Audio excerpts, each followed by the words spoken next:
আজকে আমি একটা খুব ইম্পর্টেন্ট টপিক নিয়ে এসেছি। থাম্বনেলে দেখেই নিয়েছো, মিড লাইফ ক্রাইসিস ভালো। হ্যাঁ বন্ধুরা, আমি জানি তোমাদের অনেকের মনে হচ্ছে যে তোমরা মিড লাইফ ক্রাইসিসের মধ্যে দিয়ে যাচ্ছ। মিড লাইফ ক্রাইসিস কি? আমি আমার ভাষায় বলি, সহজ কথায়, বাংলা কথায়, মাঝ বয়সের মন খারাপ, তাই না? হ্যাঁ, আর সেই জন্যই আমি এসেছি, ডক্টর পিবি, তোমাদের মন খারাপের মেকানিক।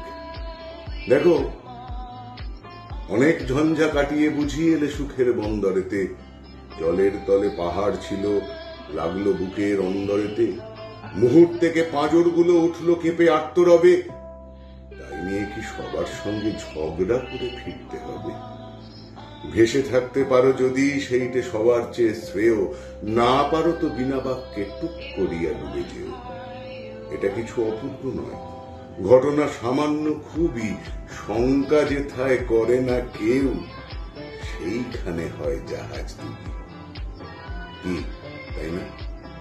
ভালো করে ভেবে দেখো তো, লাইফে অনেক অনেক কিছু অ্যাচিভ করেছো, এমন একটা সময় এসে পৌঁছেছো যখন তুমি আলটিমেটলি তোমার নিজেকে নিয়ে ভাববার সময় পেয়েছো। হ্যাঁ বন্ধু, এই যে তোমার মনে হচ্ছে না যে তোমার মধ্যে মিড লাইফ ক্রাইসিস হয়েছে, আর কিছু নয়।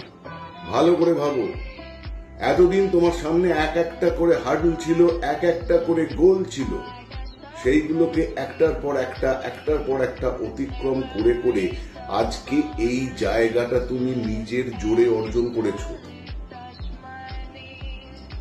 আমি অবশ্যই বলতে পারি, যাদের মনে হচ্ছে যে তাদের মিড লাইফ ক্রাইসিস হয়েছে, তাদের অন্তত পক্ষে একটা স্টেবল ইনকাম আছে।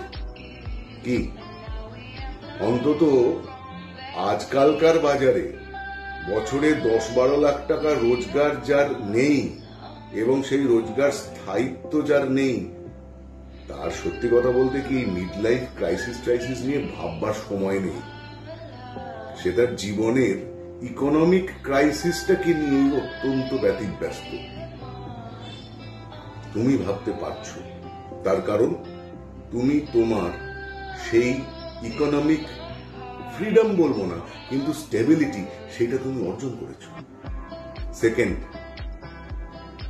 অনেকের সেই ইমোশনাল ম্যাচুরিটি নেই যে সে নিজেকে নিয়ে ভাবতে পারে, ইন্ট্রোস্পেক্ট করতে পারে, জীবনের কাছে তার কি কি চাহিদা এবং জীবনের তার কাছ থেকে কি কি চাহিদা তার হিসাব মেলানোর চেষ্টাটুকু করে। বেশিরভাগ মানুষই কি করে, কি পায়নি তার হিসাব মেলাতে মনোমর্ণ হয়ে রাজি, চোখ বন্ধ করে র্যাট রেসের মধ্যেই থাকে, এবং চোখের সামনে সুপারফিশিয়াল কিছু কিছু গোল, সেগুলোকে সেট করে রাখে, এবং কনজিউমারিজমের মধ্যে সেগুলোকে অ্যাকোয়ার করতে পারলে, নিজের জীবনের মধ্যে জমাতে পারলে সে ভাবে যে সে সাকসেসফুল। তুমি ওইভাবে ভাবতে পারছো না বন্ধু, তাই না? তুমি গড্ডালিকা প্রবাহে গা ভাসাতে পারছো না। সোশ্যাল মিডিয়া তোমার কাছে বোরিং লাগছে, ভালো লাগছে না। ওই সবাই মিলে একই ট্রেন্ডে একই নাচ করে যাচ্ছে, একই রিল বানিয়ে যাচ্ছে, এবং ভিডিওর পর ভিডিও জুড়ে সবাই একই কথা বলে চলেছে, সস্তার ডোপামিন হিট করাতে চাইছে, এবং তোমার ইনসিকিউরিটি গুলোকে ভ্যালিডেট করছে দুভাবে। একদল তোমার মাথায় ঢোকাচ্ছে যে না, তুমি যথেষ্ট নও, তুমি ক্ষুদ্র, তুমি ছোট, তুমি পারোনি, তুমি ব্যর্থ। আরেক দল বলছে যে না, তুমি যা যা জীবনে করেছো সেটাই অনেক, আর কিছু তোমার ভাববার দরকারই নেই, করবার দরকারই নেই। তারা তোমার সামনে প্লেথোরাস অফ অজুহাত দাঁড় করিয়ে দিচ্ছে, এবং এই সবকিছুর মধ্যে না তুমি বুঝতে পারছো যে না, এগুলো আর যাই হোক সত্যি নয়। সত্যিটা কি? You are being uncomfortable with your life. তুমি তোমার জীবনকে নিয়ে একটু অসুবিধার মধ্যে পড়েছ। কেন? দেখো, এটা একটা ট্রানজিটারি ফেজ। মিড লাইফ ক্রাইসিস মানে মাঝ বয়সের মন খারাপ। মাঝ বয়স মানে সহজ বাংলা কথায় লোকজন যেটা বলে 40 পেরোলেই চালছে। অর্থাৎ 40-এর পর থেকে মানুষের মধ্যে নাকি বিভিন্ন রকমের মিড লাইফ ক্রাইসিস দেখা যায়। মানুষ ডিপ্রেশনে চলে যায়, একাকিত্বে ভোগে, ইত্যাদি ইত্যাদি ইত্যাদি। কিন্তু জানো, সবার ক্ষেত্রে এটা 40 পেরোলেই মিড লাইফ ক্রাইসিসটা হয় না। এক তো বললাম, যদি তোমার জীবনের ন্যূনতম চাহিদাগুলো তুমি নাই মেটাতে পারতে, তাহলে তুমি এই ফেজটায় আসতেই পারতে না। ভারতবর্ষে এখনো বেশিরভাগ মানুষ যারা এই মিড লাইফ ক্রাইসিস কথাটাকে না একটা বিলাসিতা বলে মনে করে, তার কারণ তারা এই লেভেলটায় কোনোদিন অ্যাটেন্ডই করতে পারেনি। তারা তাদের জীবনের ওই রুটি কাপড়া আর মকান, এইটার যে বেসিক মিনিমাম যে স্টেবিলিটি, সেইটাই সে অ্যাকোয়ার করতে পারেনি। সেটা নিয়েই সে উদয়াস্ত পরিশ্রম করছে, সেটাকে নিয়েই তাকে ভাবতে হচ্ছে, এবং যেটুকু সময় ভাবতে চাইছে না সেইটুকু সময় সে রিল দিয়ে এবং সোশ্যাল মিডিয়া দিয়ে নিজেকে ভ্যালিডেট করছে এবং পালাতে চাইছে। তুমি এই দলের মধ্যে পড়ো না। সেই জন্য তোমার জন্য মিড লাইফ ক্রাইসিস একটা সুবর্ণ সুযোগ। হ্যাঁ, আমি জানি তোমাদের অনেক রকম ফিলিংস একসঙ্গে আসছে। 1 নম্বর, আমার এক বন্ধু সেদিনকেই আমাকে বলছিল মৃত্যু ভয় তাকে গ্রাস করেছে। তার 45 বছর বয়স, তার মনে হচ্ছে একটাই তো জীবন, কতদিনই আর বাঁচবো, জীবনে আমি কি পেলাম আর কি করলাম। দেখো, এর তো খুব সহজ সমাধান। আমি জানি আমার যারা অডিয়েন্স তার মধ্যে মেজরিটি হিন্দু, এবং যতই একটা প্রচন্ড মেটেরিয়ালিস্টিক এবং সো কল্ড সায়েন্টিফিক ভাবধারার প্রচার উপরে উপরে থাকুক না কেন, ভেতরে ভেতরে আমাদের পার্সোনাল লাইফে আমরা বেশিরভাগ মানুষই কিন্তু কোথাও না কোথাও আস্তিক, কোথাও না কোথাও আমরা ধর্ম বিশ্বাসী, কোথাও না কোথাও আমরা ঈশ্বর বিশ্বাসী, কোথাও না কোথাও আমরা আমাদের প্রতিদিনের জীবন যাপনে ঈশ্বরকে সাক্ষী মানি। হ্যাঁ, সাক্ষী। আমি সেই বন্ধুকে বললাম যে দেখ, জন্মান্তরবাদটাকে অ্যাকসেপ্ট করে নে না। 84 লক্ষ জন্মর পরে এসে আমরা মানব জন্ম পেয়েছি, এটাই একটা বিরাট বড় অ্যাচিভমেন্ট। এবং আমাদের এটা একটা জীবন নয়, আমাদের অনেকগুলো জীবন আছে, অসংখ্য অনন্ত জীবন, অনন্ত সম্ভাবনা আমাদের মধ্যে রয়েছে। তারা কি আর এত পাওয়ার ইচ্ছার প্রয়োজনটাই বা কি পড়েছে? এখনো পর্যন্ত তার এই কথাটা ঠিক মনের মতো হয়নি। কিন্তু আমি বলছি, একবার ভেবে দেখো, মনে করো এটা জাস্ট একটা সান্ত্বনা যে হ্যাঁ, আবার আসবো, আবার আসিব ফিরে ধানসিঁড়িটির তীরে এই বাংলায়। অসুবিধে কি আছে? অনন্ত জন্ম, অনন্ত জীবন, অনন্ত সম্ভাবনা। জন্মান্তরবাদ ম্যাজিক ঘটিয়ে দেবে তোমার জীবনে। যাই হোক, এসব স্পিরিচুয়াল আলোচনার জায়গা আমার এই চ্যানেল আপাতত নয়। আপাতত আমি মন খারাপের মেকানিক, তাই না? আচ্ছা দেখো, তোমাদেরকে কয়েকটা প্রশ্ন করি, সেই প্রশ্নগুলো তোমরা নিজেকে করো, উত্তরগুলো কি পাও বলো। তোমাদের মনে হয় না যে জীবনে তোমরা যা যা করতে চেয়েছিলে, যা যা অ্যাচিভ করতে চেয়েছিলে, তুমি পারোনি সেইগুলো অ্যাচিভ করতে, যে কারণে অনেক সময় মনে হয় তুমি ফেলিওর? মনে হয়? 1 নম্বর প্রশ্ন। 2 নম্বর প্রশ্ন, যে মানুষগুলোর জন্য তুমি তোমার জীবনের গতিপথ পাল্টে দিয়েছ, যাদের তোমার জীবনে রাখার জন্য বা যাদের জীবনে তোমার থাকার জন্য তুমি তোমার জীবনধারা, তোমার কেরিয়ার, তোমার বসবাসের জায়গা, তোমার অবসর যাপন, এই সমস্ত জিনিসগুলোকে তাদের মতো করে সেট করেছো, যাদের জন্য তুমি সারা দিন নিজেকে খালি রেখেছো, তোমার অনেক কিছু করতে চাওয়াকে তুমি করোইনি যে মানুষগুলোর কথা ভেবে যে আচ্ছা তাদের বা তার আমাকে প্রয়োজন, যাতে আমি ব্যস্ত হয়ে গেলে আমাকে যদি না পায়, আমি সেই জন্য প্রায়োরিটি নিজের থেকে বেশি তাদের দিয়েছি। মনে হয় না? আর কোথাও এই যে খারাপ লাগার জায়গা, এই যে মন খারাপের জায়গা, এখানে মনে হয় না যে সেই মানুষগুলো কোথাও তোমাকে টেকেন ফর গ্র্যান্টেড নিচ্ছে? কি বন্ধু, তাই মনে হয় তো?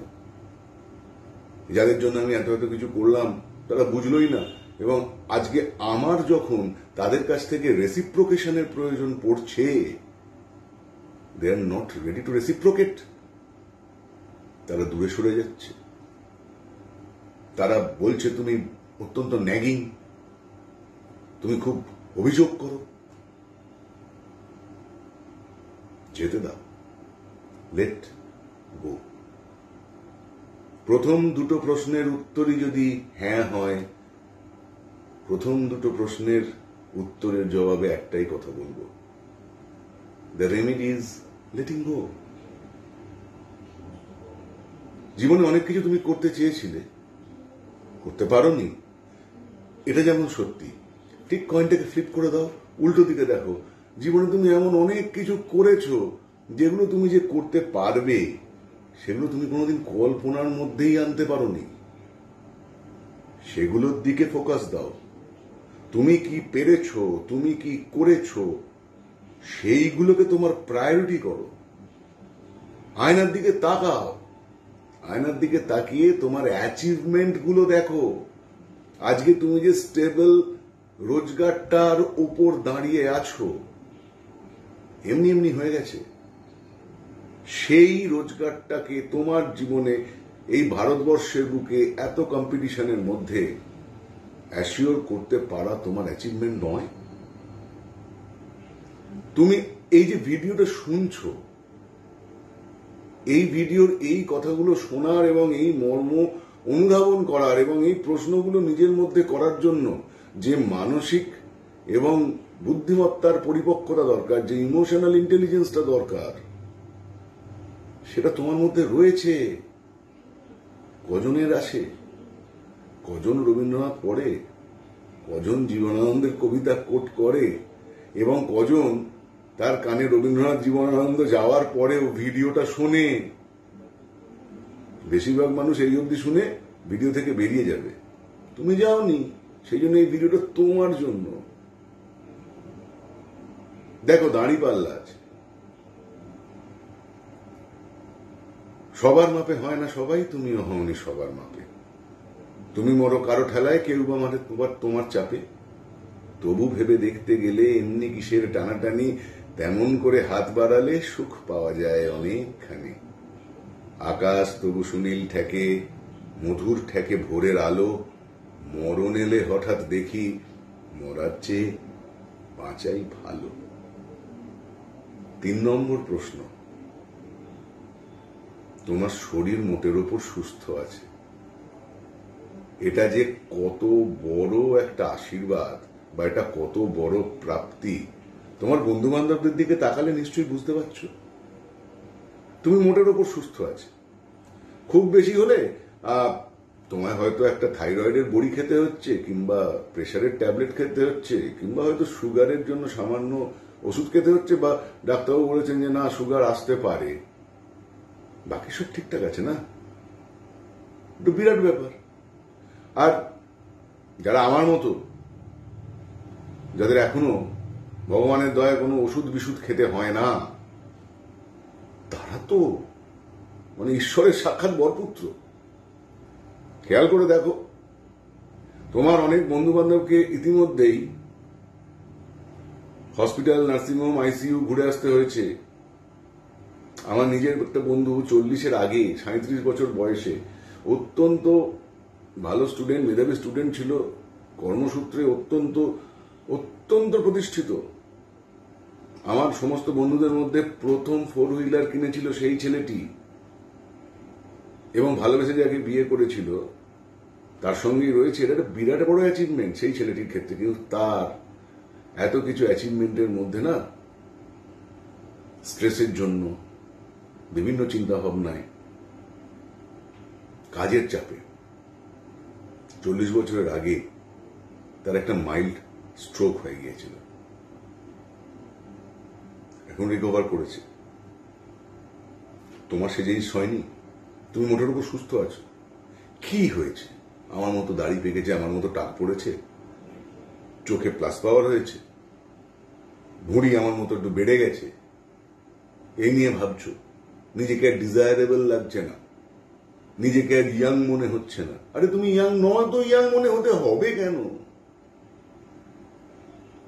কিন্তু তোমার শরীরটা সুস্থ আছে, এখনো 30 বছর তোমার খেলা বাকি আছে, মাঠে থাকতে হবে, আর ক্রিজে থাকলে রান আসবে। নেক্সট, এটা শুনেই মনে হবে কার জন্য করব।